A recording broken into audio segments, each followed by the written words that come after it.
GSM ini. Bapa di surga, terima kasih bahwa pada malam ini kami bisa berkumpul kembali untuk melanjutkan kelas GSM ini. Dan sekalipun ada hujan sedikit, tetapi setidaknya tidak mengganggu siapapun untuk bisa datang ke tempat ini. Dan kami bersyukur atas semua itu. Kalau ada yang sedang perjalanan, kami berdoa untuk mereka supaya secepatnya bisa sampai dan ikut belajar firman-Mu bersama kami. Tuhan, ampuni sucikan kami semua dari segala dosa dan penuhi pimpin dengan Roh-Mu dalam sepanjang acara firman, bahkan juga dengan tanya jawabnya nanti.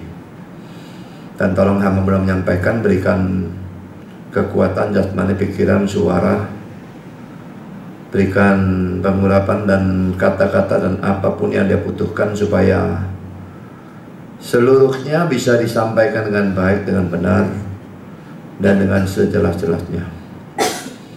Dan Tuhan lengkapi bungkus dengan kuasa dan pekerjaan Roh-Mu, karena kami sadar tanpa itu semua akan sia-sia. Dan tolong kami semua yang mendengar, berikan kami hati yang terbuka, berikan konsentrasi yang baik dari awal sampai akhir, dan berikan terang supaya kami bisa mengerti. Dan setelah kami mengerti, berikan kami ketundukan supaya kami bisa percaya pada kebenaran firman dan juga bisa menarik manfaat dari semua ini, menggunakannya untuk mengajar orang-orang yang tidak mempercayai doktrin perseverance of the saints ini. Tuhan, kami juga menitipkan acara tanya jawab nanti tangan Tuhan. Bimbing jemaat dalam bertanya dan juga hamba mudah menjawab dan berkati, sehingga acara itu bisa menambahkan apapun yang masih kurang, meluruskan yang disalah mengerti, memperjelas apa yang kabur dan sebagainya. Kami juga titipkan listrik dan semua peralatan yang kami pakai, bahkan cuaca. Tolong kuasai dan jaga dan arahkan supaya tidak mengganggu jalannya seluruh kelas GSM ini sampai semuanya selesai. Terima kasih Bapa, dalam nama Yesus kami berdoa. Amin.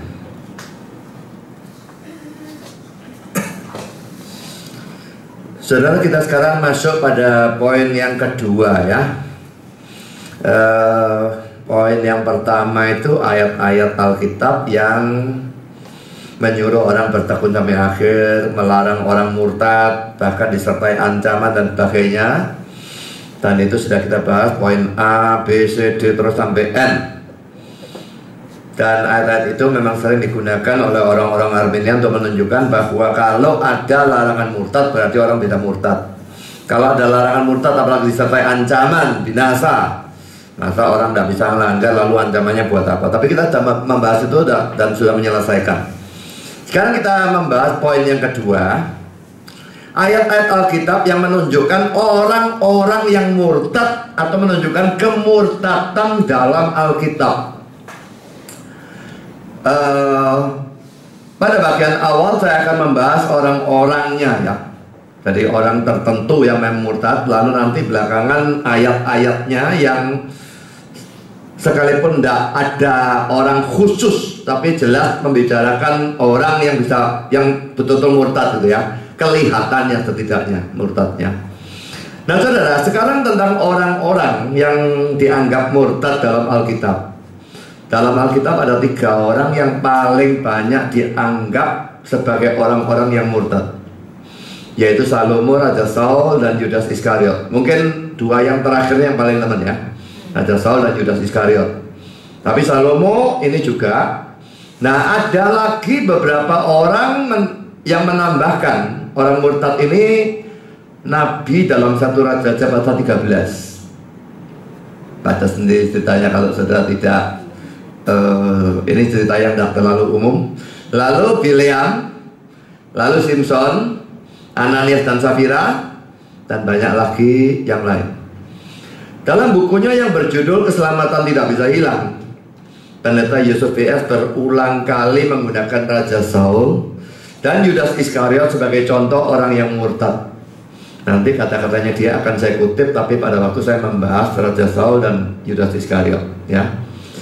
Anehnya saudara, kalau saya cukup teliti baca, kalau tidak kelontatan ya, saya tidak melihat dia menyebut Salomo. Dia nyebut Raja Saul, Yudas Iskariot, Bileam, cuma dia pakai bahasanya perjanjian lama, Balhum gitu ya. Lalu kalau tidak salah Iskandar itu Alexander kalau dalam terjemahan kita. Dia senang pakai terjemahan lama ya. Dan entah siapa lagi saya tidak ingat. Tapi Raja Salomo sehari gak ketemu satu bagian pun dia menyebut Salomo. Padahal menurut saya kasus Salomo adalah kasus yang paling sukar untuk dijawab oleh orang reform, ya, dibandingkan dengan kasus Raja Saul, Yudas Iskariot ataupun orang-orang yang lain. Karena yang lain itu dengan gampang kita ngomong itu Kristen KTP kok. Raja Saul, Yudas Iskariot, Ananias dan Safira, Bileam itu adalah nabi palsu. Ya, orang-orang Kristen KTP. Tapi Salomo saudara, tidak ada siapapun setahu saya yang berani mengatakan Salomo itu Kristen KTP. Ya, dia pasti Kristen yang sungguh-sungguh. Lah, kok murtad pada akhirnya? Gimana? Nah, karena itu saudara, saya justru akan membahas kasus Salomo ini lebih dulu, ya. Ini poin A. Jadi ini orang pertama yang saya bahas, Salomo.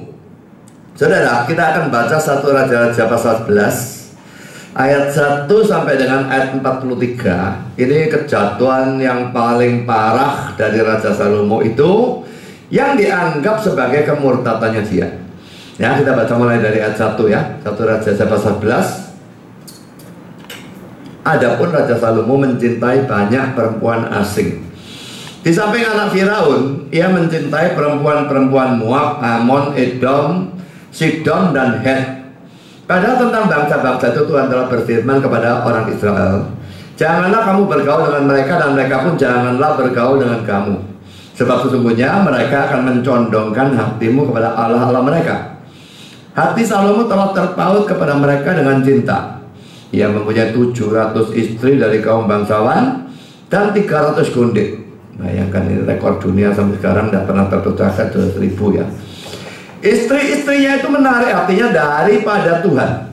Sebab pada waktu Salomo sudah tua, istri-istrinya itu mencondongkan hatinya kepada Allah-Allah lain, sehingga ia tidak dengan sepenuh hati berpaut kepada Tuhan. Tuhan itu besar, Yahweh ya, Allahnya, seperti Daud ayahnya. Demikianlah Salomo mengikuti Astoret, dewi orang Sidon, dan mengikuti Milkom, dewa kejijikan sembahan orang Amon. Dan Salomo melakukan apa yang jahat di mata Tuhan, dan ia tidak dengan sepenuh hati mengikuti Tuhan atau Yahweh seperti Daud ayahnya. Pada waktu itu Salomo mendirikan bukit pengorbanan bagi Kamos, dewa kejijikan sembahan orang Moab, di gunung di sebelah timur Yerusalem, dan bagi Moloch, dewa kejijikan sembahan Bani Amon. Demikian juga dilakukannya bagi semua istrinya, orang-orang asing itu, yang mempersembahkan korban ukupan dan korban sembelihan kepada Allah-Allah mereka. Sebab itu Tuhan menunjukkan murkanya kepada Salomo, sebab hatinya telah menyimpang daripada Tuhan atau Yahweh Allah Israel, yang telah 2 kali menampakkan diri kepadanya, dan yang telah memerintahkan kepadanya dalam hal ini, supaya jangan mengikuti Allah-Allah lain. Akan tetapi ia tidak berpegang pada yang diperintahkan Tuhan.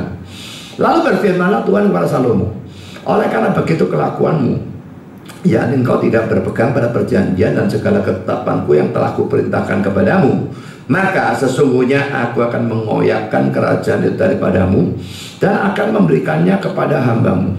Hanya pada waktu hidupmu ini aku belum mau melakukannya, oleh karena Daud ayahmu dan dari tangan anakmu lah aku akan mengoyakkannya.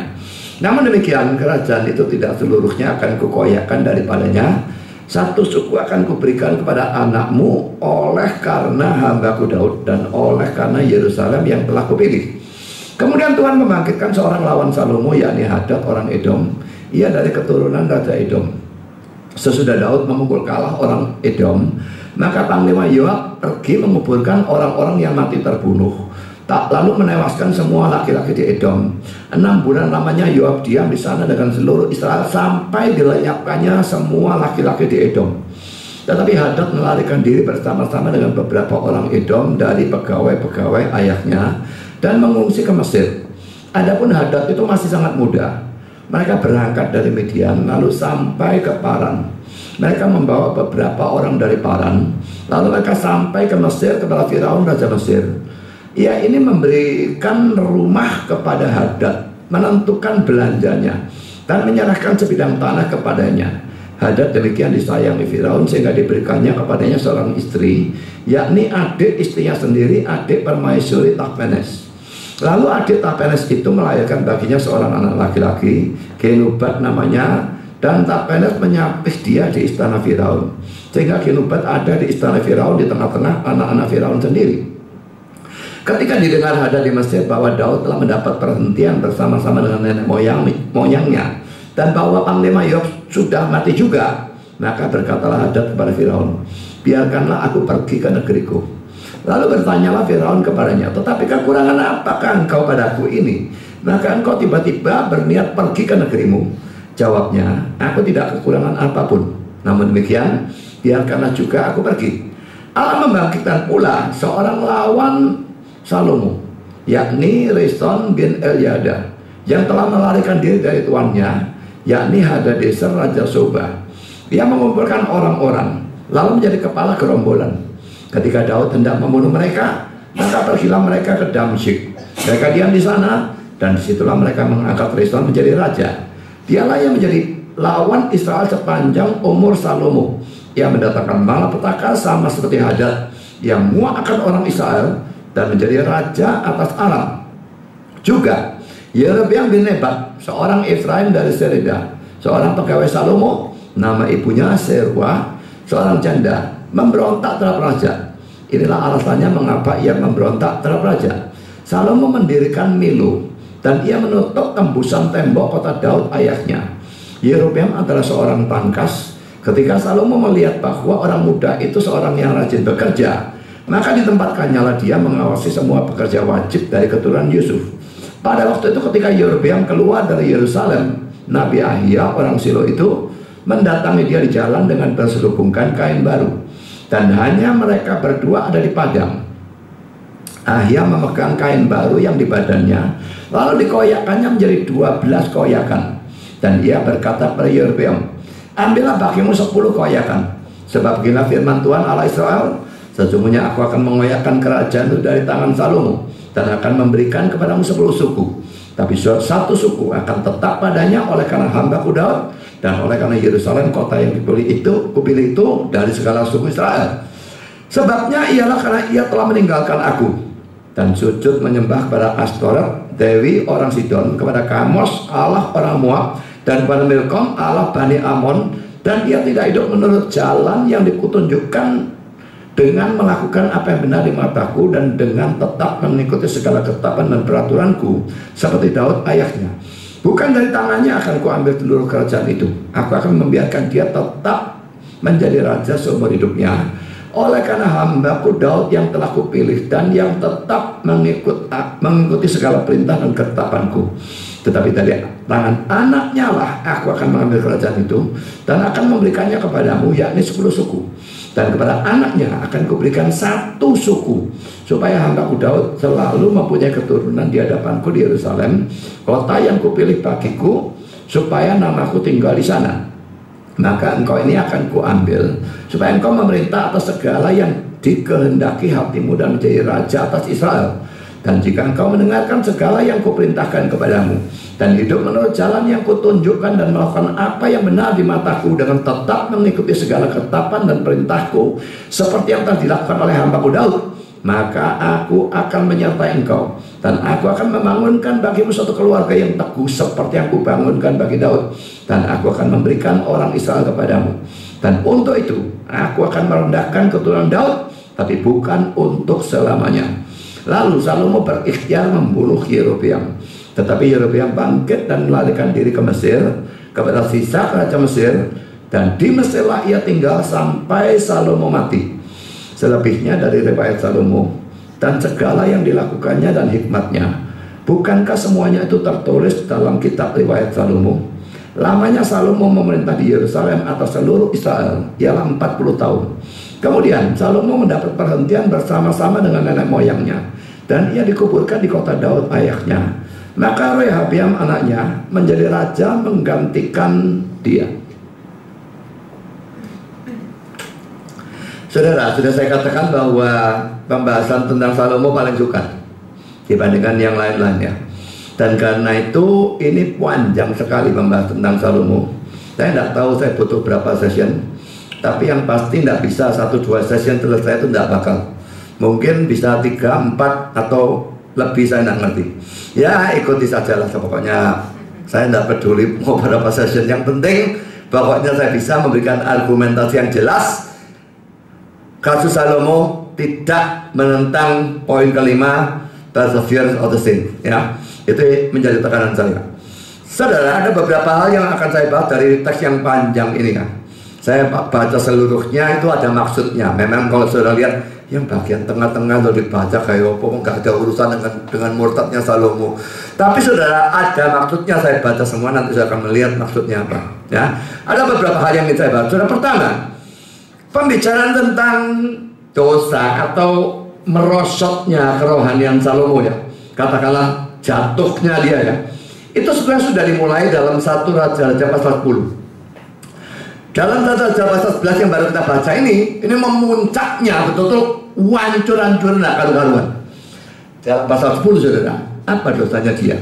Pertama poin, saudara, dia mengumpulkan emas dan perak banyak, ya. Kita akan baca 1 Raja 10 ayat 14 sampai dengan ayat yang ke-25, lalu loncat ayat ke-27.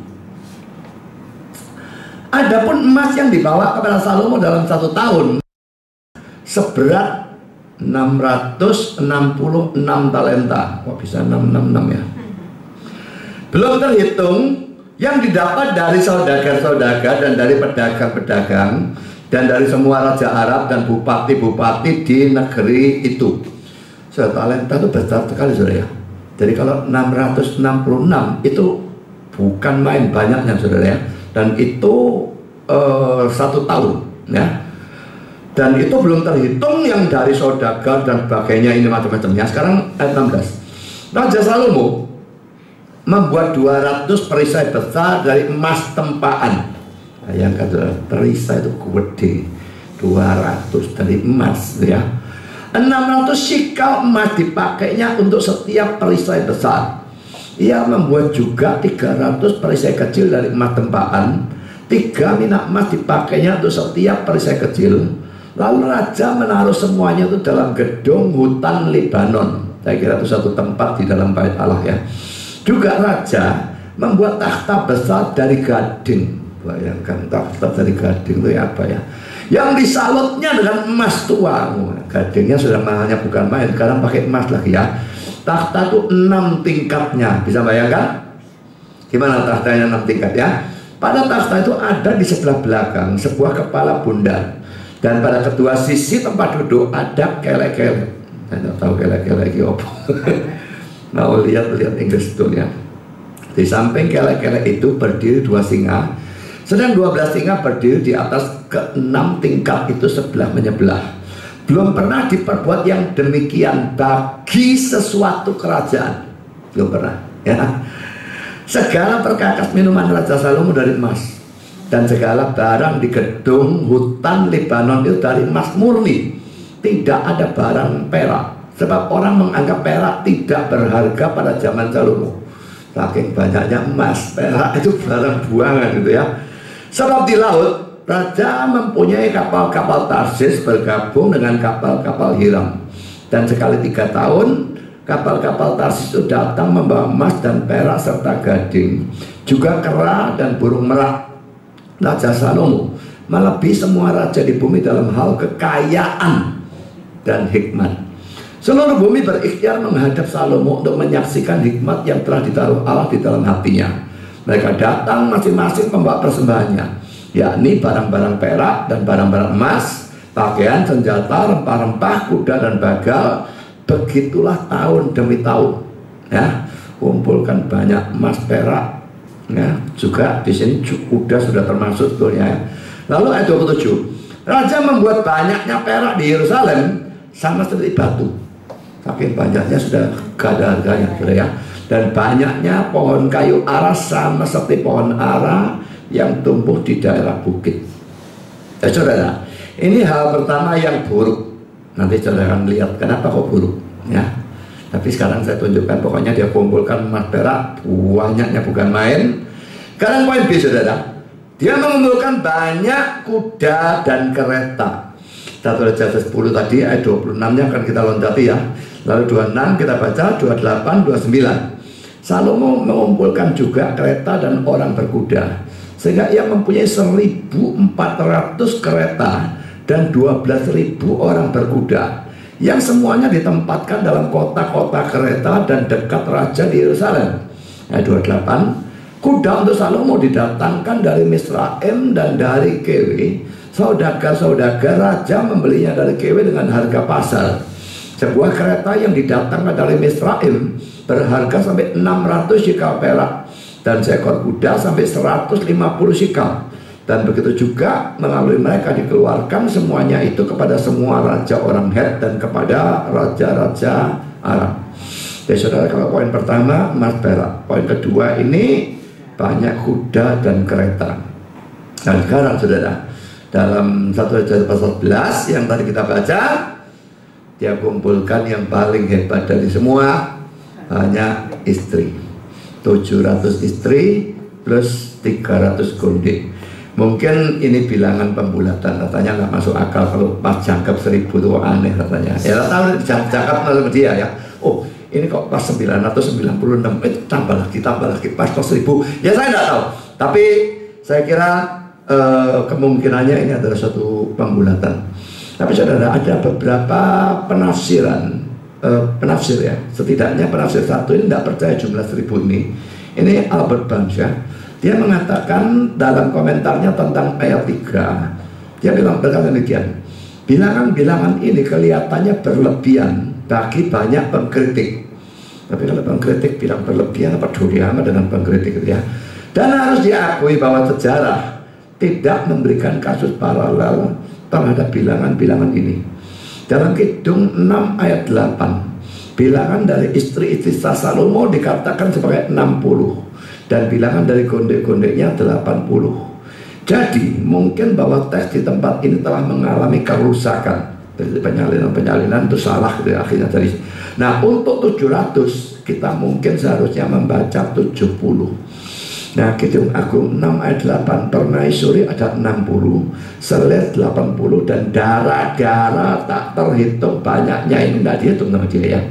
Apa darah-darah tidak terhitung banyaknya ini bukan tergolong haramnya juga? Saya tidak ngerti gimana ya. Memang Kidung Agung 6 ayat 8 ini saya cari dalam buku tafsiran, rasanya tidak ada orang yang bahas. Tapi mengatakan 700 itu mungkin seharusnya 70, tidak punya dasar apapun. Kalau misalnya ada manuskrip yang 70, nah itu bisa sudah ya. Tapi dalam hal ini setahu saya tidak ada manuskrip yang berkata 70, semua mengatakan 700. Jadi kalau saya tetap lebih memegang apa yang diceritakan dalam 1 Raja pasal 11, 700 istri, 300 gondek. Cuma itu mungkin pembulatan ya. Nah ada seseorang yang bercerita pada temannya tentang Salomo yang punya 700 istri dan 300 gondek.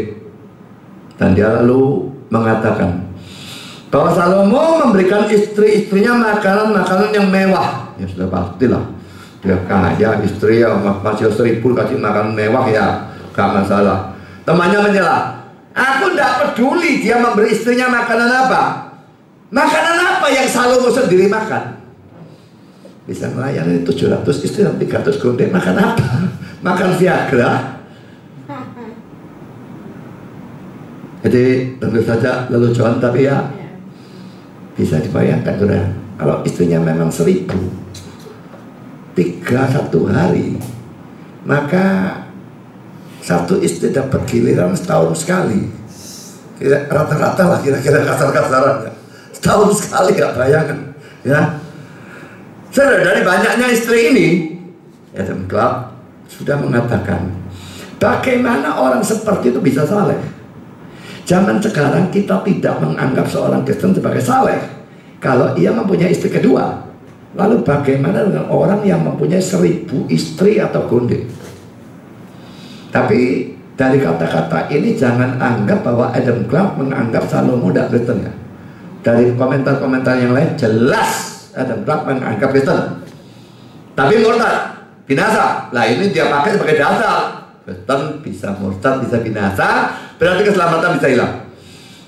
Nah, tidak saleh pada saat ini ya. Tapi mula-mula jelas saleh dan jelas dia orang percaya sungguh-sungguh, itu Adam Clarke pun percaya. Nah, lalu Adam Clarke sendiri memberikan kemungkinan jawaban.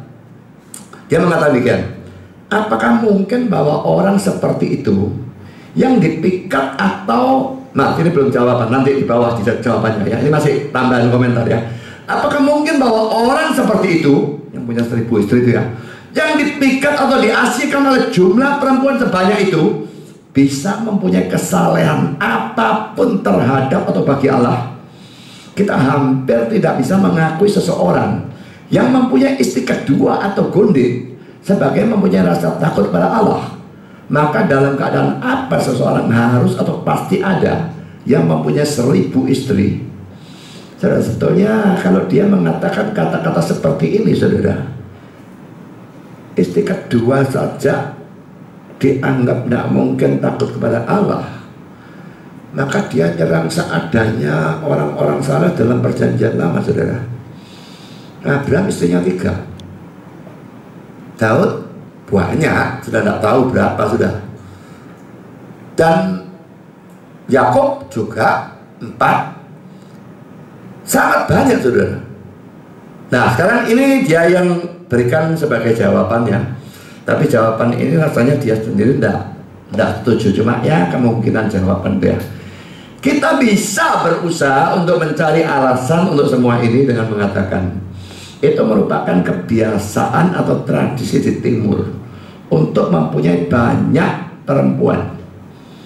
Nah, saudara, memang saya sudah pernah mengajar ya, dalam perjanjian lama dosa yang membudaya itu adalah poligami dan perbudakan.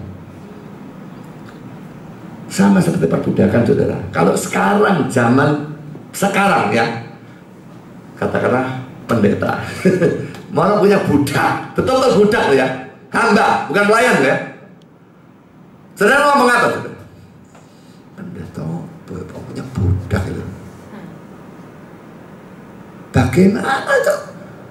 Kasihnya gimana pendeta punya budak? Tapi coba lihat dalam zaman PL, siapa yang tidak punya budak? Abraham punya budak, lah Hagar itu budak juga. Ya kamu punya budak lah, itu Bilha sama Silpa budak dua-dua. Semua punya budak, membudaya. Apa mereka tidak percaya semua? Poligami sama, saudara.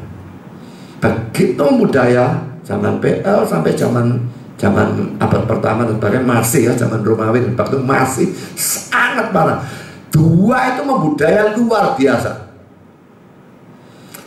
Lah zamannya si Paulus itu juga, Filemon itu kan juga kalau saudara Filemon saudara lihat kan ada budak Onesimus itu, budaknya Filemon. Filemon Kristen, budaknya lari, suruh sama Paulus suruh kembali malah kepada Filemon. Lah gimana? Paulus rasul pada kamu, Filemon, tak siasat gereja nih kok Kristen bisa memperbudak orang.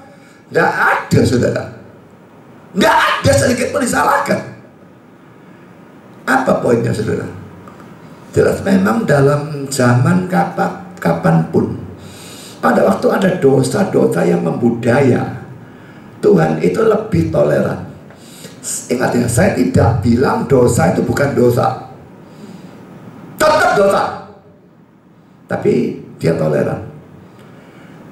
Kita tidak pernah melihat Tuhan menegur siapapun karena poligami. Bahkan Salomo tidak.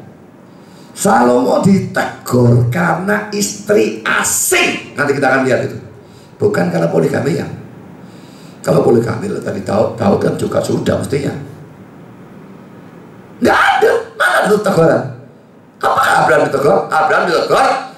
Ya mungkin kalau dia salah, mestinya anak dari Sarai, mau anak dari Hagar. Tapi bukan karena poligaminya. Keturunan pakainya adalah kita tidak salah. Tak si Yakub 2 istri ya, memang yang satu tuh dibohongi, dia maunya sama Rachel, dikasih Lea. Tapi itu kan bukan alasan. Lalu Rachelnya boleh ditambahkan, ditambahi 2 budaknya masing-masing, jadi 4. Tapi tidak pernah ada teguran satupun. Juga berkenaan dengan perbudakan, sepanjang yang saya tahu, tidak pernah ada dalam PL maupun PB Tuhan menegur orang dalam urusan punya budak. Tidak ada. Kenapa saudara kira-kira? Misalnya saja dalam zamannya Yesus ya. Kalau tahu-tahu Yesus berkata perbudakan itu dosa, budak harus dimerdekakan. Lalu budak-budak pada memberontak. Yang terjadi apa? Dibunuh semua mereka. Yang berkuasa Romawi. Dan budak melawan, dibunuh, habis semua. Budak zaman itu dianggap milik dari majikan. Jadi saudara, toleransi seperti itu tidak bisa tidak. Karena kalau mau dibelak, habisi, hukum kasih, tak boleh budak. Oleh kami larang. Mendadak seperti itu tidak mungkin. Tuhan pakai step by step. Memang kalau zaman sekarang poligami ya gak lucu saudara. Lalu zaman sekarang punya budak ya gak lucu juga. Tapi zaman sekarang misalnya di Indonesia, dosa yang membudaya lain saudara. Katakanlah nyogok itu ya. Nyogok ini membudaya ya. Sekarang puji Tuhan lah, Jokowi, Ahok berusaha mati-matian memberantas. Tapi sebelum zamannya Jokowi, mana bisa saudara gak nyogok? Tidak ada kemungkinan saudara gak nyogok. Saya masih ingat saya pulang dari Amerika, KTP mati, ngurus KTP.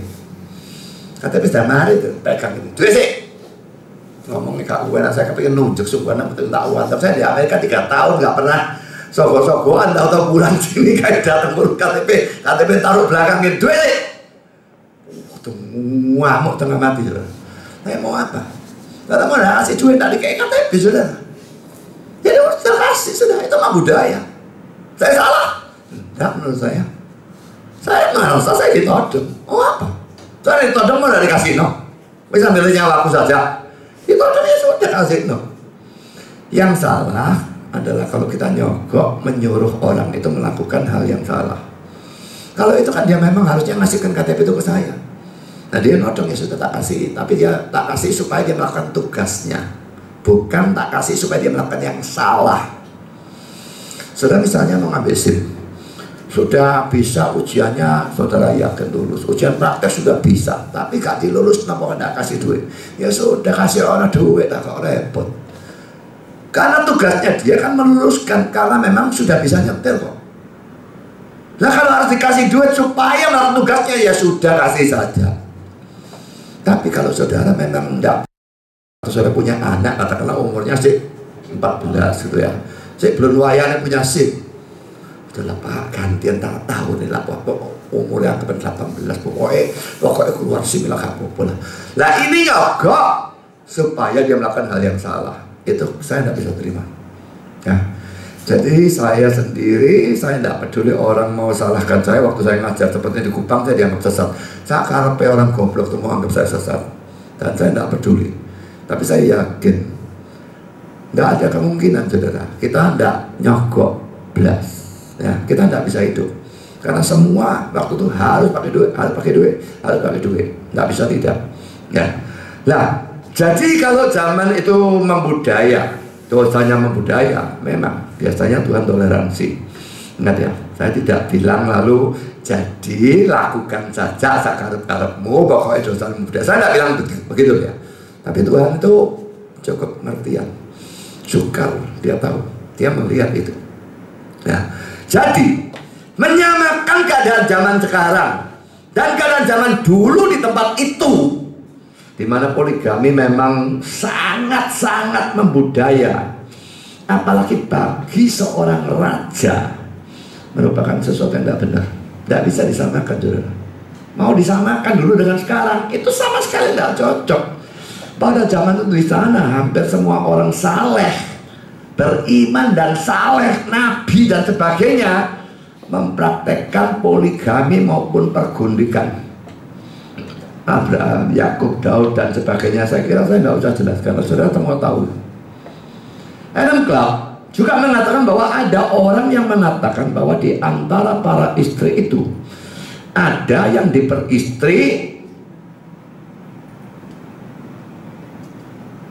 sebagai tindakan politik, sehingga hanya statusnya saja istri, tapi Salomo tidak pernah berhubungan seks dengannya. Jadi untuk memperkuat hubungan dengan ini, nanti anaknya dikawin gitu ya. Pokoknya supaya hubungannya baik. Tapi sebetulnya status tok istri, tapi tidak pernah hubungan seks, itu katanya dia. Tapi kata dia tidak ada dasar Alkitab juga. Ya. Kalau Salomo punya 700 istri 300 gondel, bisa dibayangkan orang ini pasti nafsunya kayak kuda misalnya ya. Bisakah dia punya istri perawan gitu lalu gak diodek berasa umur hidup kok? Katanya sukar terbayangkan bagi saya ya. Berkomentar berkali demikian, poligami hanya merupakan satu dari keduniawiannya, seperti kereta kuda, emas dan sebagainya. Berkomentar juga mengatakan bahwa istri-istri dari bermacam-macam negara dan bangsa itu dimaksudkan untuk membuat dirinya lebih termasyhur. Jadi di sini jelas ada suatu kesombongan atau setidaknya ambisi yang kebablasan. Kalau memang ini benar. Tentang hal ini sebetulnya tidak ada dasar Alkitabnya. Ini cuma tebakan dari penafsir-penafsir. Dasar yang jelas sama sekali tidak ada. Nah, jadi ada 3 ya. Kumpulkan emas perak banyak, kuda dan kereta, istri. Bagaimanapun juga dan apapun alasannya, 3 ini bertentangan dengan firman Tuhan secara frontal yang ada dalam Ulangan 17 ayat 14 sampai dengan ayat 17.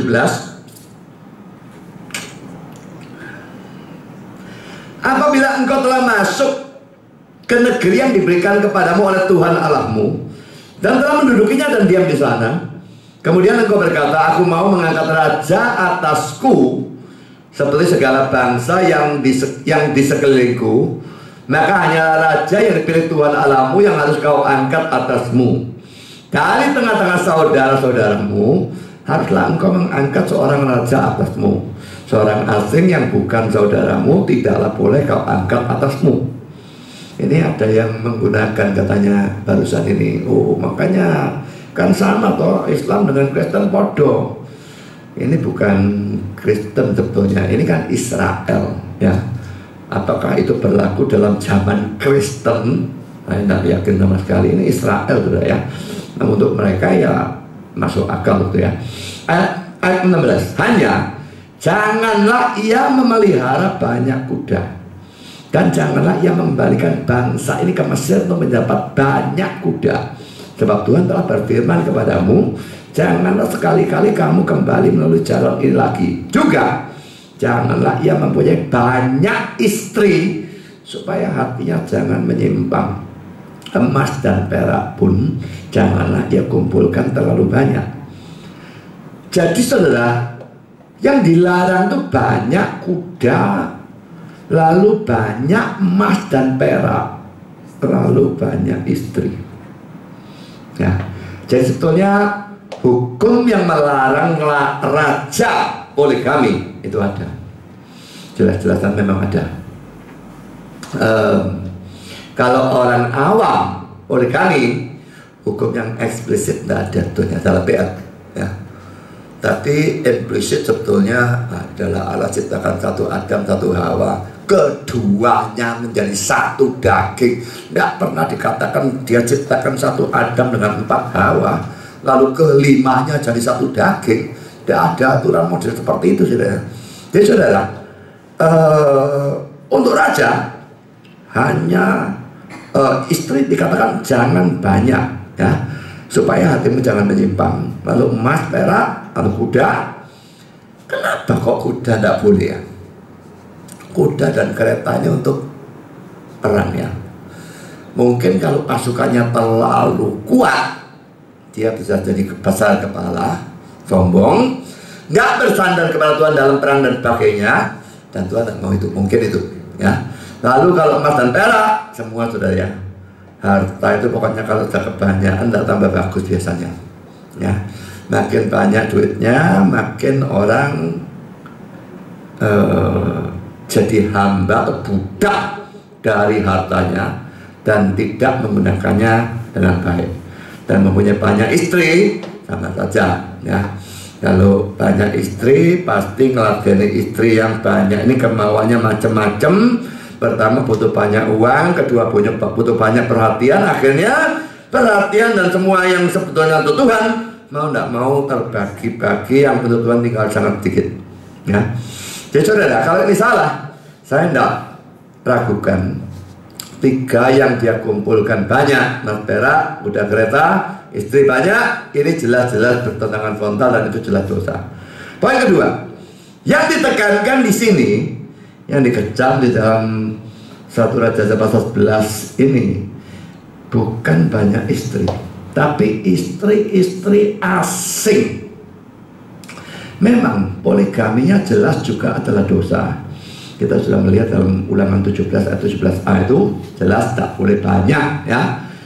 Tapi yang menjadi tekanan dari dosa Salomo dalam 1 Raja pasal 11 bukan banyak istri, tetapi banyak istri asing yang berasal dari bangsa-bangsa yang menyembah berhala. Karuan andai kata istri asing tapi lalu nyembah Yahweh, tapi mana ada. Zaman itu tidak ada saudara. Yang nyembah Yahweh ya cuma Israel. Ya kecuali 1-2 orang yang diyahudikan gitu ya, seperti Naaman dan sebagainya. Tapi saudara, mana bisa istri asing banyak lalu dari bangsa yang tidak nyembah berhala? Tidak mungkin. Lah yang ditekankan itu bukan banyak istri, tapi asing dan dari bangsa-bangsa yang menyembah berhala. Kita lihat lagi ya, ayat 1, ayat 2 dan ayat 8 dari 1 Raja pasal 11 ya. Adapun Raja Salomo mencintai banyak perempuan asing. Di samping anak Firaun, ia mencintai perempuan-perempuan Moab, Amon, Edom, Sidon dan Het. Padahal tentang bangsa-bangsa itu Tuhan telah berfirman kepada orang Israel, janganlah kamu bergaul dengan mereka. Bergaul pun tidak boleh saudara ya. Dan mereka pun janganlah bergaul dengan kamu, sebab sesungguhnya mereka akan mencondongkan hatimu kepada Allah-Allah lain. Jelas bahwa pergaulan itu mesti dijaga. Pergaulan dengan orang yang beragama lain, pergaulan bahkan dengan orang Kristen tapi dari sekte-sekte yang sesat, sekte besar ataupun kecil, itu membahayakan saudara ya. Jadi bergaul itu, mereka yang kafir ini akan mencondongkan hatimu pada Allah-Allah mereka. Kecuali saudara kalau bergaul untuk memberitakan Injil, nah itu lain ceritanya ya. Jadi pada waktu bergaul saudara, kita harus jadi terang dan garam. Kita mempengaruhi, bukan kita dipengaruhi. Pada waktu saudara dalam pergaulan dengan orang yang tidak seagama atau orang yang termasuk sekte dan sebagainya, maka sesuatu yang harus saudara renungkan dalam pergaulan ini. Aku mempengaruhi dia atau dia mempengaruhi aku, atau tidak ada yang saling mempengaruhi? Yang mana? Nah dia mempengaruhi aku, yang mandek aja. Nah tidak ada yang dipengaruhi, sami mawon. Kalau aku setidaknya berusaha mempengaruhi dia, memberitakan Yesus pada dia, nah ini lain ceritanya. Kita bergaul dengan tujuan yang benar untuk nginjil. Tapi kalau hanya sekedar bergaul, Tuhan bilang mereka akan mencondongkan hati kepada Allah mereka. Lalu bagian akhir dari ayat yang kedua, hati Salomo telah terpaut kepada mereka dengan cinta. Lalu ayat 8, demikian juga dilakukannya bagi semua istrinya orang-orang asing itu yang mempersembahkan korban ukupan dan korban sembelihan kepada Allah mereka. Di atas sudah dikatakan bahwa pernikahan Salomo dengan para istri asingnya hanya bertujuan politik. Setidaknya sebagian, itu cuma kemungkinan ya. Tapi saudara, ayat 1 dan 2b mengatakan bahwa Salomo mencintai para istri tersebut, dan apapun alasannya ia menikahi istri asing tersebut, tindakannya itu tetap bertentangan dengan larangan Tuhan dalam ayat 2a. Padahal tentang bangsa-bangsa itu Tuhan telah berfirman kepada orang Israel, janganlah kamu bergaul dengan mereka, dan mereka pun jangan bergaul dengan kamu, sebab sesungguhnya mereka akan mencondongkan hatimu kepada Allah mereka. Jadi saudara, punya anak atau keluarga atau apapun yang ada di dalam di dalam ruang lingkup saudara dan memungkinkan saudara nasihati, kalau mereka Kristen, maka selalu beritahu mereka ya, bahwa pergaulan itu sesuatu yang harus dijaga. Orang banyak rusak karena pergaulan yang rusak. Memang tidak selalu. Ada orang-orang yang cukup keras, cukup teguh untuk memegang prinsip pergaulan. Tidak karu-karuan, dia tetap bergeming ya. Bisa mengatakan waktu diajak, tidak.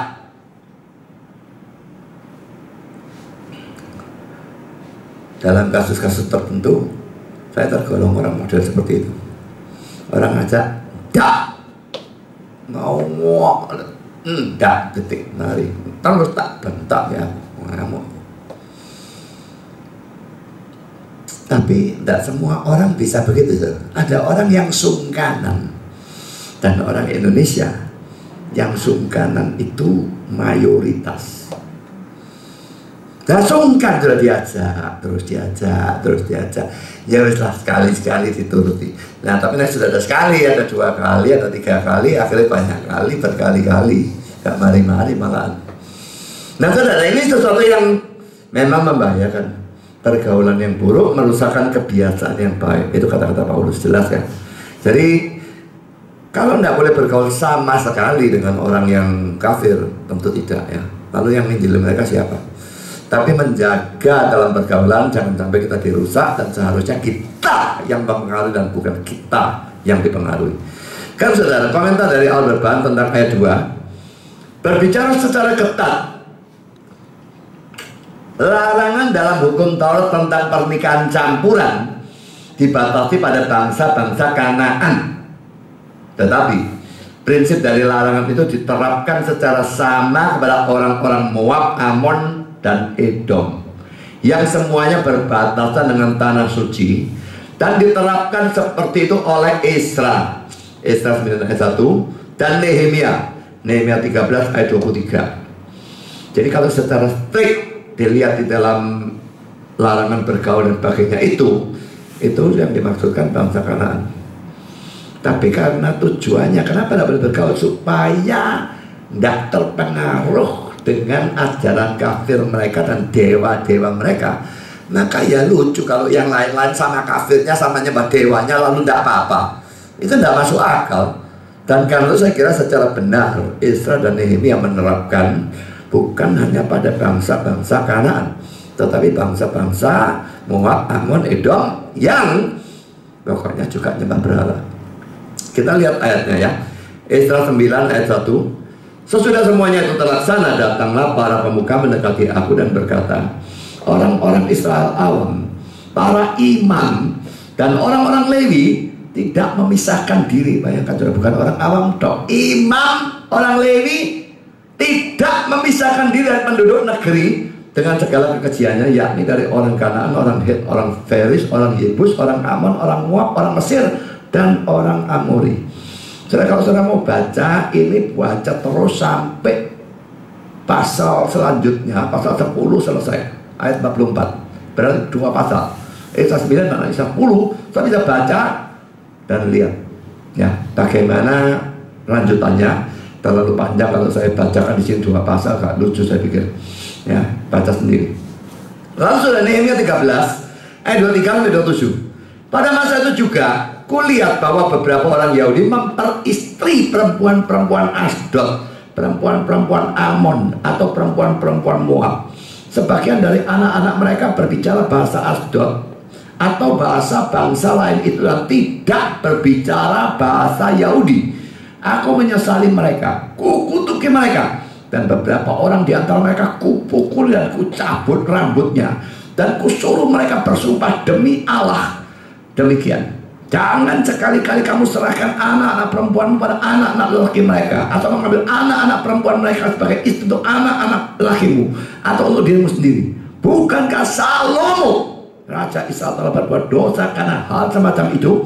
Walaupun di antara begitu banyak bangsa tidak ada seorang raja seperti dia yang dikasih Allahnya dan diangkat oleh raja seluruh Israel, namun dia pun terbawa ke dalam dosa oleh perempuan-perempuan asing itu. Apakah orang harus mendengar bahwa juga kamu berbuat segala kejahatan yang besar itu, yakni berupa setia terhadap Allah kita dengan memperistri perempuan-perempuan asing? Salah satu nabi yang paling keras ya. Bayangkan yang ngamuknya itu di dalam ayat 25 ya, menyesali mereka, kukutuki mereka, beberapa orang dari mereka kupukul dan kucabut rambutnya. Coba nek saya melakukan itu kira-kira ya betul. Saya cuma ngomong goblok, kebo dan sebagainya, orang wah mereka tidak karu-karuan. Suruh lihat Nehemia ini loh, suruh misu-misu Nehemia, kan saya bikin tahu saya.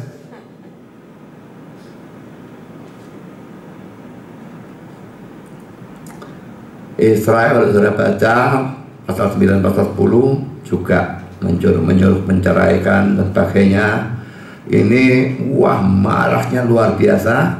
Jadi jelas ya, bukan cuma perempuan Kanaan, tapi bangsa-bangsa lain pokoknya yang tidak menyembah Yahweh. Berarti semua boleh dikatakan, karena yang menyembah Yahweh waktu itu ya cuma Israel toh. Kalau sudah bandingkan dengan 2 teks ini ya, Keluaran 34 ayat 12-16. Berawas-awaslah, janganlah kau adakan perjanjian dengan penduduk negeri yang kau datangi itu, supaya jangan mereka menjadi jerat bagimu di tengah-tengahmu.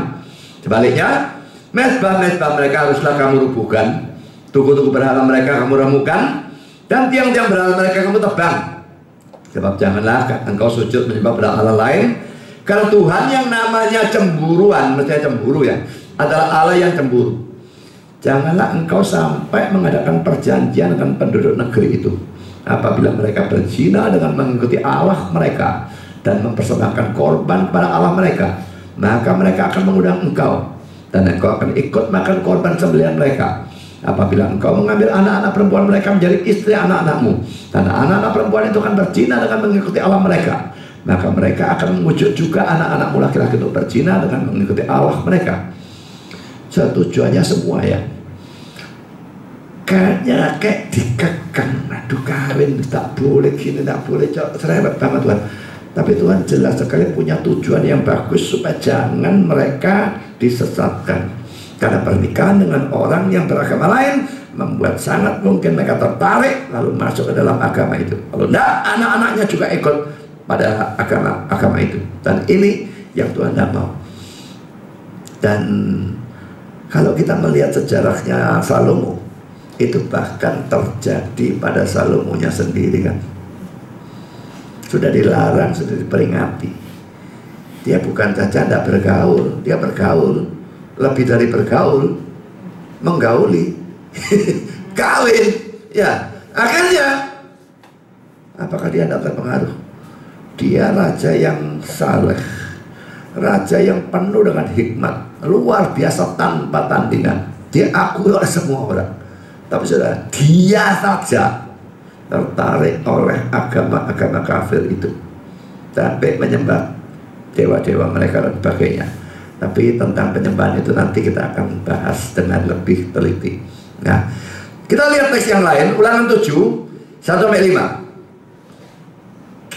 Apabila Tuhan Allahmu telah membawa engkau ke dalam negeri kemana engkau masuk untuk mendudukinya, dan ia telah menghalau banyak bangsa dari depanmu, yakni orang Het, Girgasi, Amori, Kanaan, Feris, Hewi, dan orang Yebus, 7 bangsa yang lebih banyak dan lebih kuat daripadamu.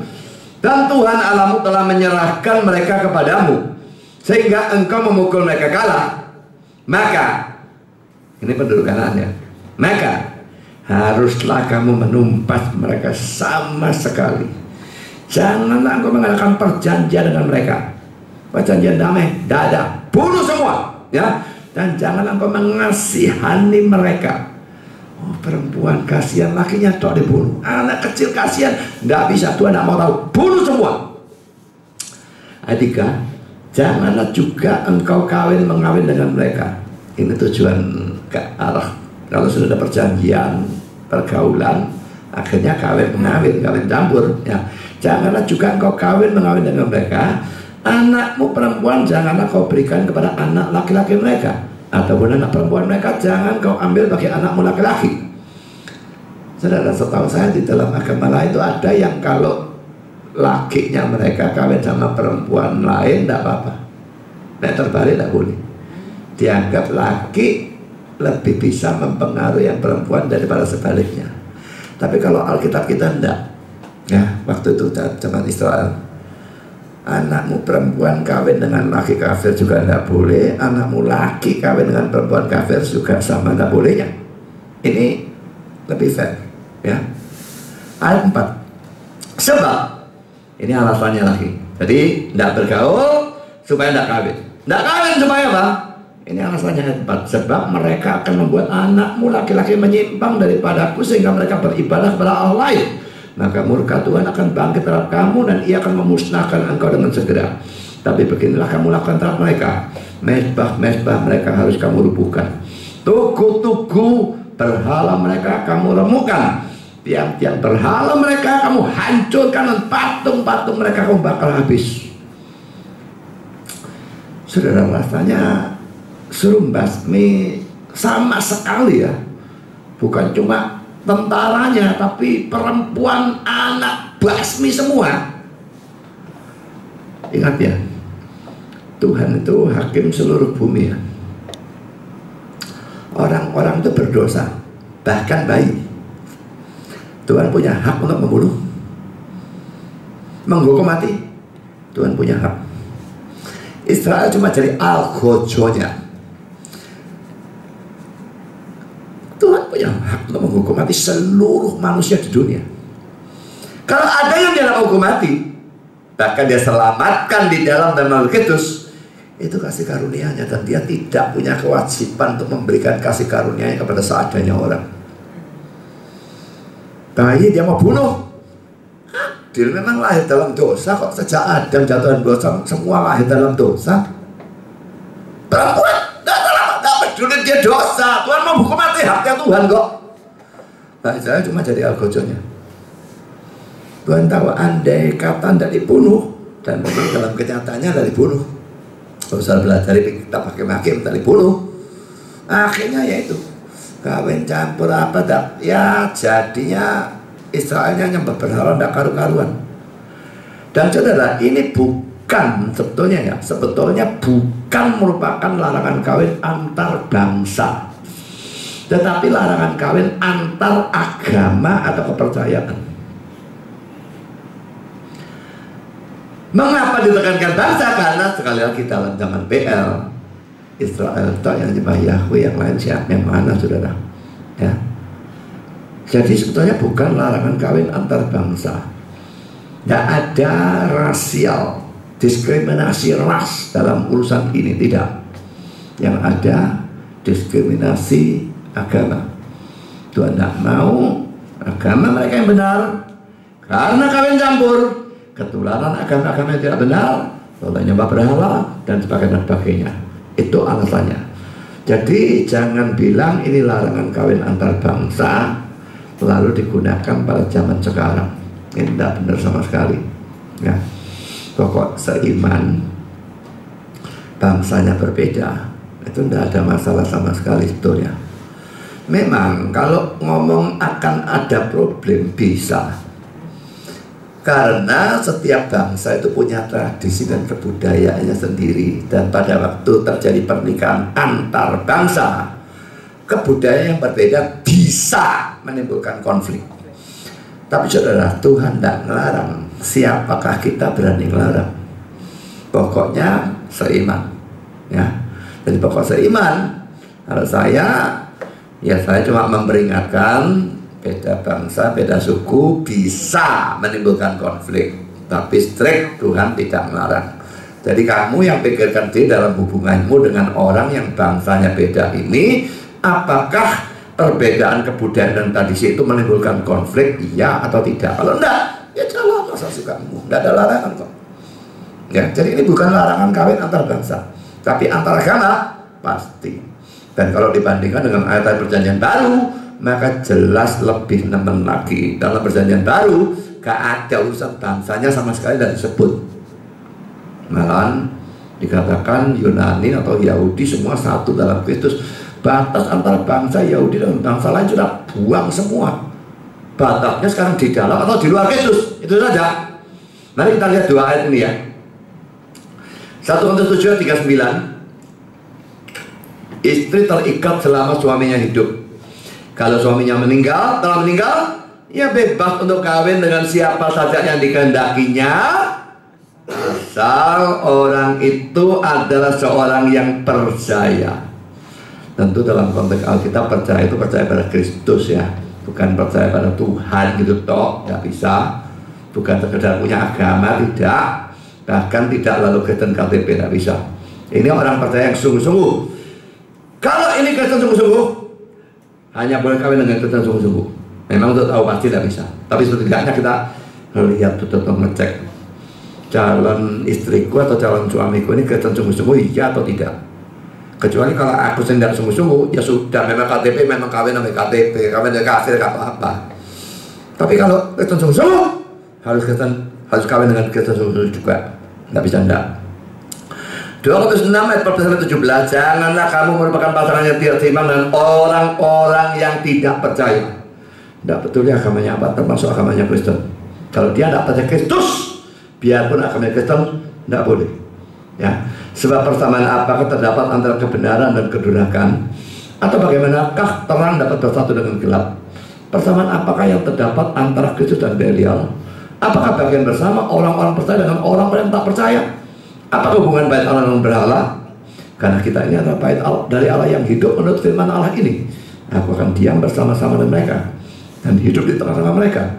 Dan aku menjadi Allah mereka dan mereka menjadi umatku. Sebab itu keluarlah kamu dari antara mereka dan pisahkanlah dirimu dari mereka, firman Tuhan, dan janganlah menjamah apa yang najis, maka aku akan menerima kamu. Saudara, kita melihat kasusnya Israel yang akhirnya tidak membasmi orang Kanaan, bahkan bergaul, bahkan terjadi kawin campur, akhirnya mereka jatuh dalam penyembahan berhala dan sebagainya. Itu terus tidak habis-habis. Jadi di sini kita melihat ya, dosa itu kelihatannya awalnya tidak apa-apa. Aku senang membunuh, loh kasihan kan, bagus toh ya. Tapi kasihan pada waktu tidak nurut sama Tuhan itu bagus apa enggak? Wong Tuhan nyuruh bunuh kok. Abraham ya kasihan sama Ishak. Tapi Tuhan suruh bunuh, dia betul mau bunuh. Cuma itu dia menguji, kalau ini tidak menguji. Waktu Israel ini dia sama sekali tidak menguji, bunuh sungguh-sungguh. Pada waktu dia kasihan, dan Tuhan suruh bunuh. Kasihannya itu kasihan yang berdosa. Tapi ya setidaknya orang bisa lihat, ini kan ketoe. Ya setidaknya di sudut pandang manusia, baguslah tidak bunuh. Yang perempuan tidak bunuh lah. Jadikan budak saja. Dan jadi budak lama-lama dikawin. Nah saudara, ini pertama kasihan, lalu membiarkan hidup, lalu mengadakan perjanjian, lalu bergaul, lalu mulai kenalan anaknya laki dengan anak perempuan, lalu jadi besan, lalu anaknya murtad. Karena melihat bahwa dosa itu kelihatannya pertama sopan sekali ya. Bah itu. Setan tidak goblok saudara. Orang kenceng, balik kanan, gerak, lalu langsung jadi antikris. Gak ada saudara. Gak ada dosa kayak begitu, gak ada. Lurus. Aduh, menggok 1 derajat, cek bagus tuh kamu tuh banding lo lapisin lain-lain, cek api kamu. 1 derajat, sudah 1 derajat, 2 derajat, 2 derajat, 3 derajat. Itulah yang terjadi kan. Kalau kita misalnya rajin kebaktian, rajin PA, rajin saat teduh, pelayanan, penginjilan, ngasih persembahan semua.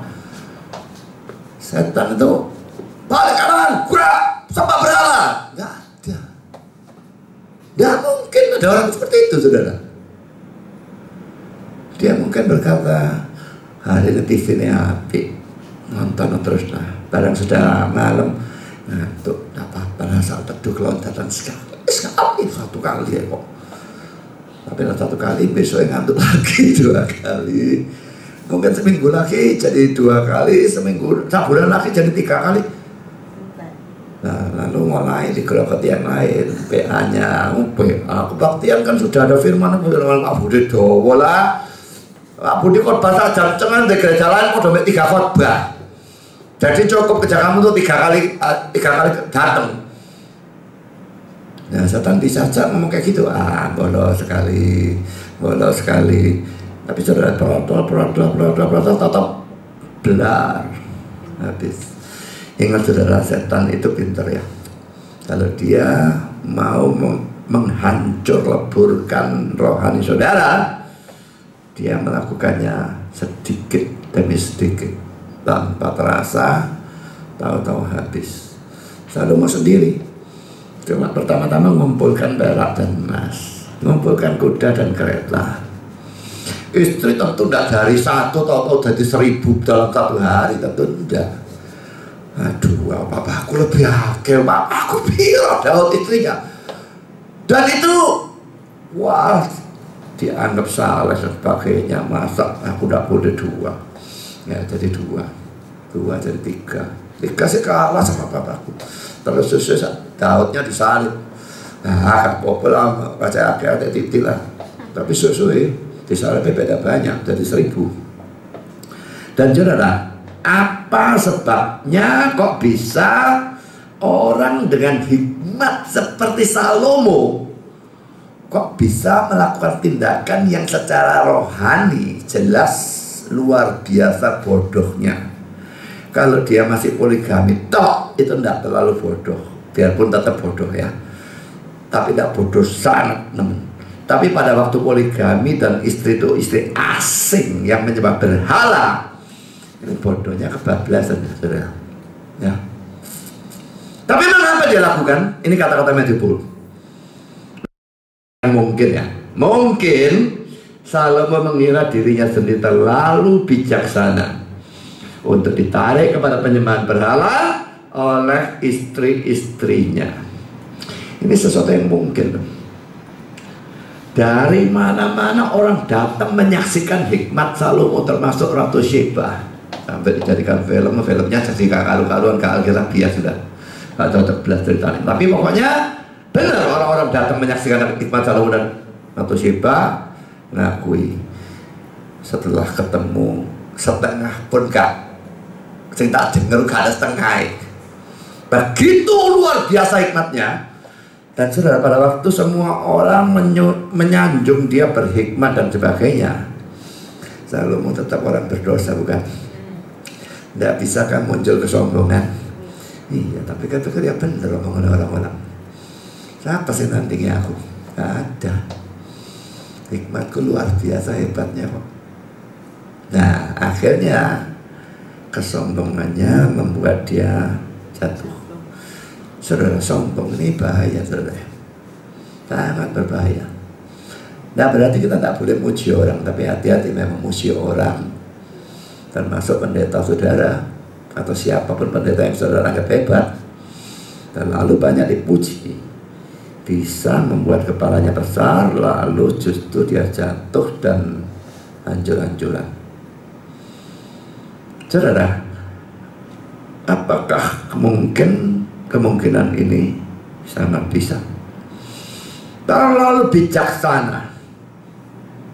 Nah, orang lain kawin istri asing, nah itu yang dimaksud sama Tuhan, bukan aku terlalu bijaksana. Jadi kalau aku tidak apa-apa lah kawin istri asing banyak sekali. Tapi saudara, 1 Korintus 10 ayat 12 ini kata-kata Paulus ini benar ya. Sebab itu siapa yang menyangka bahwa ia teguh berdiri, hati-hatilah supaya ia jangan jatuh. Saudara, ayat ini bukannya menentang orang yang percaya keselamatan, yakin keselamatan, bukan itu saudara. Teguh berdiri maksudnya tidak bisa jatuh. Aku terlalu banyak pengertian Alkitab, aku banyak berdoa pelayanan, begitu dekat dengan Tuhan, imanku begitu hebat, tidak bakal pencobaan begini jatuhkan aku. Nek sudah begitu sombong model begitu saudara, kemungkinan jatuhnya itu 200%. Karena biasanya Tuhan menghajar orang sombong kayak gini, dijatuhkan yang nemen supaya dia berhenti percaya dirinya sendiri. Waktu Yesus ditangkap, muridnya semburat sebelumnya dia kan sudah nubuatkan kan, semua akan meninggalkan dan pakai Petrus. Semua tidak ada yang sesumbar, semua ikut sesumbar, betul. Tapi yang nanti sumpah dan pakai itu Petrus ya. Petrus bilang, sekalipun yang lain meninggalkan, sekalipun yang lain meninggalkan, yang lain bisa meninggalkan, aku tidak bakal. Tapi yang lain juga ngomong begitu. Yesus bilang, kamu gak meninggalkan, kamu akan nyangkal. Ayam belum berkokok 2 kali, kamu nyangkal 3 kali. Mati pun gak akan nyangkal. Sumpah segala macam.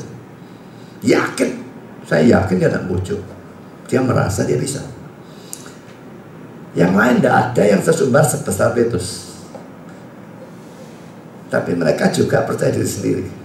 Mereka dijatuhkan, tapi Petrus dijatuhkan yang paling nemen. Tuhan tidak senang dengan kesombongan, lebih-lebih kesombongan rohani. Jadi saudara, ini sesuatu pelajaran ya. Dari kasus Israel, kasus Salomo, kasus Petrus. Saudara, serohani apapun, jangan merasa aku terlalu kuat untuk jatuh. Kita tuh sama setan gak ada apa-apanya. Dan sampai kita mati, kita jatuh bangun terus-terusan, tidak habis-habis. Jadi pokoknya ada kesombongan seperti itu sekecil apapun. Saudara, bukan hanya aku sebagai dosa, tapi berantas basmi habis-habisan. Kalau enggak, apa yang terjadi pada Salomo ini mungkin akan terjadi pada diri saudara. Saya lanjutkan. Boleh komentar berkata demikian. Dan istri-istrinya itu menarik hatinya. Setan mendapati bahwa umpan ini begitu manjur sehingga ia tidak pernah menggantinya sejak ia masuk ke dalam tangan Firdaus. BP ini mungkin bishop ya, bishop atau uskup ya, BP Hall. Jadi ini kutipan dari BP, Bishop Hall. Cuma Firdaus itu tidak sama dengan Eden ya. Dan menurut saya seharusnya Eden dan bukan Firdaus ya. Kalau Firdaus kan surga sebetulnya yang sama ya. Tapi kalau taman tempat Adam dan Hawa pertama-tama tinggal itu taman Eden. Kenapa kok disebut paradise? Saya tidak ngerti. Yang jelas itu sesuatu yang berbeda. Saudara, setan menjatuhkan Adam melalui siapa? Melalui Hawa. Ya, karena menjatuhkan Salomo melalui istri-istrinya, menjatuhkan Simpson melalui Delilah, menjatuhkan Daud melalui Bathsheba. Saudara, ini contohnya sawabrek-abrek. Ya, saya tidak bilang bahwa cewek itu kurang ajar kabeh begitu, enggak ya. Tapi sesuatu yang saudara mesti pikirkan. Setan sering menggunakan istri untuk menjatuhkan suami. Jadi pada waktu saudara menjadi istri, pikirkan kalau saudara ngajak suami atau mendesak suami melakukan apapun, pikirkan apakah saudara tidak dipakai setan untuk membuat dia jatuh. Itu mesti dipikirkan baik-baik. Saya itu heran ya, si Maxi itu ya, kalau saya main Facebook pakai laptop ya, bukan main di atas. Kalau main di atas dia tidak mungkin bisa ganggu. Saya main di bawah ya, main pakai laptop kan ceket, tidak bisa. Nah, kita nonton TV sebentar saya bisa gendong dia. Nah, tapi main Facebook ceket dengan laptop ini, saudara. Udah ngamuk ya, crowd, dia tidak boleh main. Kamu pakai set. Saya guyon memang sama orang dianjing kok. Tapi saudara, orang bisa dipakai oleh setan untuk menyebabkan orang lain tidak bisa melayani Tuhan, tidak bisa ikut Tuhan dengan baik dan sebagainya. Kita mesti hati-hati supaya jangan kita yang dipakai. Dan ini tidak berarti tidak berlaku timbal balik ya. Apa setan tidak bisa pakai suami untuk menjatuhkan istri? Oh ya bisa juga. Siapa bilang tidak bisa? Jadi saya kira dua pihak mesti hati-hati. Anak bisa menjatuhkan orang tua bisa menjatuhkan anak, adik dan kakak, suami dan istri, semua bisa. Jadi pokoknya saudara hati-hati. Kita semua mestinya mendorong orang sekitar kita, keluarga kita, teman kita mendekat kepada Tuhan dan bukan menjauhkan dia. Pada waktu dia tuh mau mendekat kepada Tuhan dan saudara mengajak dia ke hal yang lain, nah ini saudara jadi alat setan, saudara. Ya. Sekarang sudah kita masuk dalam poin yang ketiga. Salomo mentoleransi penyembahan berhala oleh para istri asing tersebut di negaranya. Kalau para istri asing itu kafir, dikawin masuk ke Israel, mereka pasti bawa berhala-berhalanya. Nah, kalau mau membiarkan hal itu, ini toleransi ya. Toleransi enggak, ini kompromi. Sebetulnya bukan toleransi, ini kompromi. Kita lihat Ulangan 13 ayat 6-16. Apabila saudaramu laki-laki, jadi ini sikap yang seharusnya kalau menurut Taurat ya. Apabila saudaramu laki-laki, anak ibumu atau anakmu laki-laki atau anakmu perempuan atau istrimu sendiri atau sahabat karibmu, ini hubungan yang paling dekat saudara ya. Saudara laki-laki, anak ibumu, ya mungkin beda bapak gitu ya, setengah saudara, atau anakmu laki-laki, atau anakmu perempuan, atau istrimu sendiri, atau sahabat karibmu, membujuk engkau diam-diam, katanya, mari kita berbakti pada Allah yang tidak dikenal olehmu ataupun oleh nenek moyangmu, salah satu Allah bangsa-bangsa sekelilingmu, baik yang dekat kepadamu maupun jauh daripadamu, dari ujung bumi ke ujung bumi. Maka orang sedekat apapun membujuk kita untuk menyembah berhala. Ini agama lain apapun di luar Kristus ya. Maka janganlah engkau mengalah kepadanya dan janganlah mendengarkan dia. Janganlah engkau merasa sayang kepadanya, janganlah mengasihani dia, dan janganlah menutupi salahnya, tetapi bunuhlah dia. Bayangkan Tuhan ini, orang-orang tuh bolak-balik ngomong Tuhan kasih, Tuhan kasih. Saya bukan tidak percaya Tuhan kasih, tapi ingat ya, Tuhan yang kasih itu juga adalah Tuhan yang keras ya. Dan dia cemburu seperti tadi ayat yang kita lihat. Pada waktu terjadi seperti ini, dia tidak main-main, hukum mati. Tidak peduli hubungannya sedekat apa, termasuk istri ya. Nah sekarang ayat selanjutnya, pertama-tama tanganmu sendirilah yang bergerak untuk membunuh dia, kemudian seluruh rakyat. Engkau harus melempari dia dengan batu sehingga mati, karena ia telah berikhtiar menyesatkan kau daripada Tuhan Allahmu yang telah membawa engkau keluar dari tanah Mesir, dari rumah perbudakan. Maka seluruh orang Israel akan mendengar dan menjadi takut, sehingga mereka tidak akan melakukan lagi perbuatan jahat seperti itu tengahmu. Sekarang kasusnya selanjutnya nih, ayat 12. Apabila di salah satu kota yang diberikan Tuhan Allahmu kepadamu untuk diam di sana, Kau dengar orang berkata, ada orang-orang dursila tampil dari tengah-tengahmu yang telah menyesatkan penduduk kota mereka dengan berkata, mari kita berbakti pada Allah lain yang tidak kamu kenal.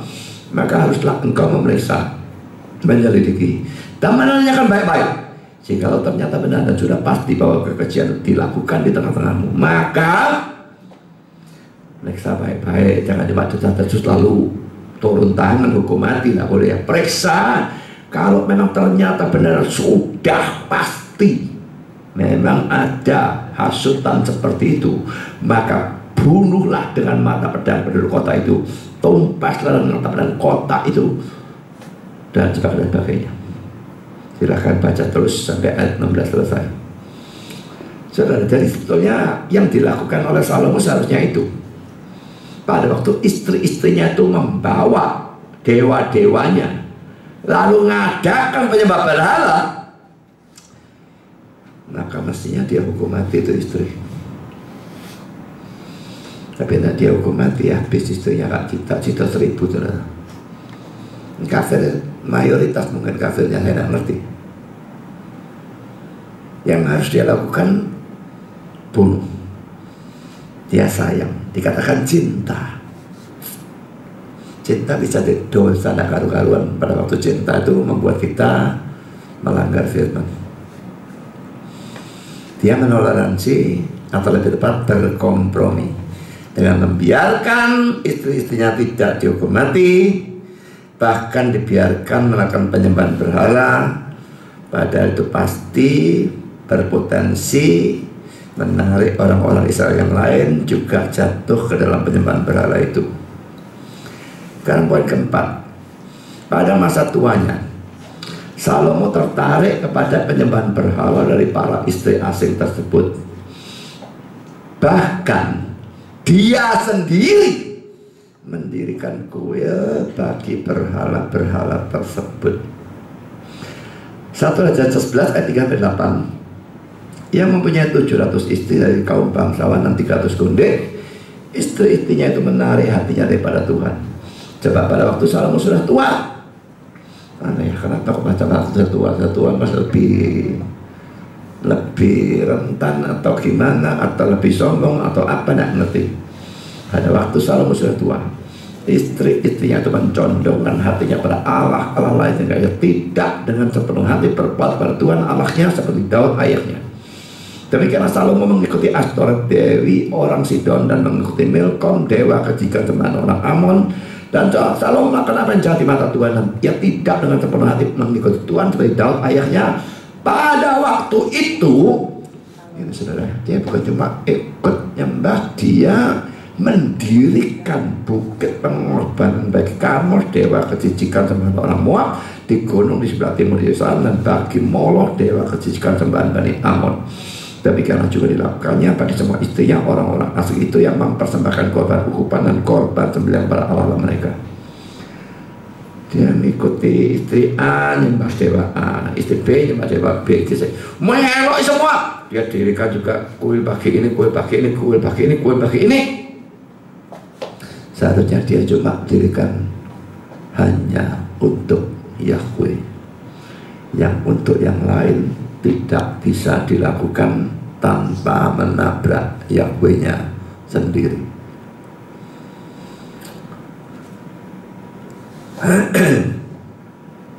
Kalau ini saya bahas terus, jadi kepanjangan. Saya belum mempersoalkan Salomonya penyembahan berhalanya itu bagaimana. Itu yang akan saya bahas pada kali yang akan datang. Untuk kali ini cukup saudara mempelajari bahwa sehebat-hebatnya orang, dia tetap bisa jatuh. Jangan sombong, dan jangan sedikit dosa tambah sedikit dosa lagi, tambah sedikit dosa lagi, tambah sedikit dosa lagi. Kita belajar dari Salomo bahwa dari kesalehan yang luar biasa, dia jatuh secara luar biasa hebatnya. Itu bisa terjadi pada dia. Apa alasannya bisa terjadi pada diri kita? Hati-hati saudara ya. Jadi sambung pada kali yang akan datang. Cuma Rabu depan ini karena Jumatnya ada kebaktian Jumat Agung dan ada perjamuan kudus, maka hari Rabunya, Rabu depan ini kita isi dengan persekutuan doa. Jadi nanti Rabu terakhir sudah tidak ada persekutuan doa, kita pindahkan dari Rabu terakhir menjadi Rabu depan, itu persekutuan doa. Nah, Rabu depannya lagi melanjutkan pembahasan ini. Nah, oke, kita masuk dalam persembahan dahulu.